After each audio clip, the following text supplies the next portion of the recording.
શું કરી રહ્યા છે બ્રોકરેજ હાઉસીસના?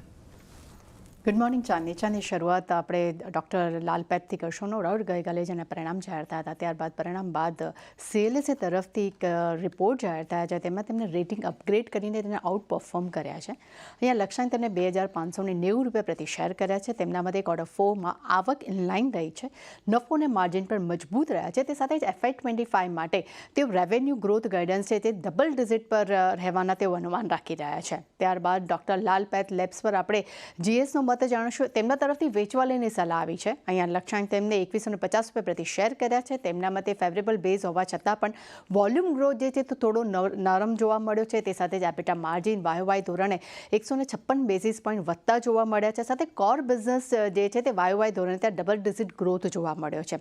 પરંતુ સૌથી અગત્યનું એ છે કે કોવિડ બાદ જે પેશન્ટ્સ વોલ્યુમ ગ્રોથ જે છે તે નીચો રહ્યો છે, જેનું ઇમ્પેક્ટ તેને કારણે કરીને થોડુંક નેગેટિવ તેમને તરફ જોવા મળ્યું છે. સિપ્લા પર JP મોર્ગનનો મત જાણશું. તેમના તરફથી ઓવરવેટ રેટિંગ આપ્યા છે, લક્ષ્યાંક વધારવામાં આવ્યા છે અને 1540 રૂપિયા પ્રતિ શેર કર્યા છે. તેમના મતે કંપનીનું આઉટલુક ખૂબ જ મજબૂત રહ્યું છે, માર્જિન ગાઈડન્સમાં પણ સુધારો આવ્યો છે. સાથે ક્વાર્ટર 4માં રેવન્યુ એબિટા ઇનલાઇન રહ્યા છે, પરંતુ FY25 માટે એબિટા ગાઈડન્સ જે છે તે 24.5થી લઈને 25.5% અનુમાન તેમને રાખ્યા છે. મહાનગર ગેસ પર નોમુરા તરફથી ન્યુટ્રલ રેટિંગ આવ્યા છે, લક્ષ્યાંક 1250 રૂપિયા પ્રતિ શેર કર્યા છે. તેમના મતે ક્વાર્ટર 4માં માર્જિન અનુમાન કરતાં ઓછા રહ્યા છે. સાથે FY25-26 માટે વોલ્યુમ ગ્રોથ ગાઈડન્સ જે છે તે 6 થી 7% વચ્ચે રહેવાના પણ તેમને અનુમાન રાખ્યા છે. ત્યારબાદ મહાનગર ગેસ પર JP મોર્ગનનો મત જાણશું. તેમના મતે ઓવરવેટ રેટિંગ રાખ્યા છે. અહીંયા લક્ષ્યાંક તેમને 1575 રૂપિયા પ્રતિ શેર કર્યા છે. તેમના મતે કંપનીનો ક્વાર્ટર 4નો અનુમાન જે છે તે 265 પ્રતિ શેર રૂપિયા પ્રતિ શેર અનુમાન જોવા મળ્યો છે, જે 10% તેમને નફો જે છે તે ઘટતો જોવા મળ્યો છે. સાથે તેમનું એ પણ કહેવું છે કે ગેસ સેલ્સ વોલ્યુમ ગ્રોથ જે છે તે પણ અનુમાન કરતાં સારા રહ્યા છે અને લગભગ 12%નો ત્યાં પણ એક ગ્રોથ જોવા મળ્યો છે. પોલીકેપના પરિણામ બાદ બ્રોકરેજ રિપોર્ટ જાહેર થયા છે. તેમાં સિટી તરફથી ખરીદારીની સલાહ જોવા મળી છે. અહીંયા લક્ષ્યાંક વધારવામાં આવ્યા છે, લક્ષ્યાંક તેમને 7708 રૂપિયા પ્રતિ શેર કર્યા છે.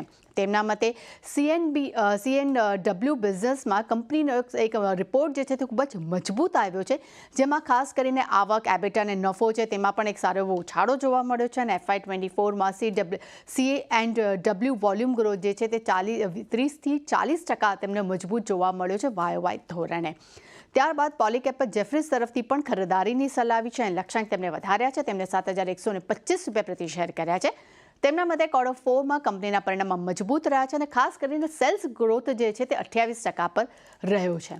કલ્યાણ જ્વેલર્સના પરિણામ બાદ HSBC તરફથી બાય રેટિંગ આવ્યા છે અને લક્ષ્યાંક તેમને 500 રૂપિયા પ્રતિ શેર કર્યા છે. બેંક ઓફ બરોડાના પણ પરિણામ આવ્યા, તેના પર JP મોર્ગન તરફથી ઓવરવેટ રેટિંગ જોવા મળ્યા છે, લક્ષ્યાંક વધારવામાં આવ્યા છે, તેમને 340 રૂપિયા પ્રતિ શેર કર્યા છે. તેમના મતે ક્વાર્ટર 4નો નફો અનુમાનથી 4% વધતો જોવા મળ્યો છે અને સૌથી અગત્યનું નવી NPA જે છે તે 45 બેસિસ પોઈન્ટ ઘટી છે. અને બેંક ઓફ બરોડા પર મોર્ગન સ્ટેનલી તરફથી ઇક્વલ વેટ રેટિંગ આવ્યા છે. અહીંયા લક્ષ્યાંક તેમને વધારીને 280 રૂપિયા પ્રતિ શેર કર્યા છે. તેમના મતે ક્વાર્ટર 4ના પરિણામ મજબૂત રહ્યા છે, પણ સૌથી અગત્યની વાત એ છે કે FY25 માટે તેમને ROE ગાઈડન્સ જે છે તે તેમને 1.1% પર રહેવાના અનુમાન આપ્યા છે. ત્યારબાદ BPCL પર UBSનો મત જાણશું. તેમના તરફથી ખરીદારીની સલાહ આવી છે. લક્ષ્યાંક તેમને 700 રૂપિયા પ્રતિ શેર કર્યા છે. તેમના મતે રિફાઇનિંગ અને માર્કેટિંગ બિઝનેસના માર્જિન ખૂબ જ મજબૂત રહ્યા છે, પરંતુ FY25-26 માટે GRM અનુમાન જે છે તે 4 થી 5% પર તેમને રાખ્યા છે. અને HPCL પર નોમુરા તરફથી ખરીદારીની સલાહ આવી છે. લક્ષ્યાંક 570 રૂપિયા પ્રતિ શેર કર્યા છે. તેમના મતે ક્વાર્ટર 4ના પરિણામ અનુમાન કરતાં ઓછા રહ્યા છે અને સૌથી અગત્યનું રિફાઇનિંગ માર્જિન પણ નીચા રહ્યા છે. અને FY24માં કંપનીને લગભગ 30 થી 40% તેમને રશિયન તેલ પણ તેમને મેળવ્યું છે.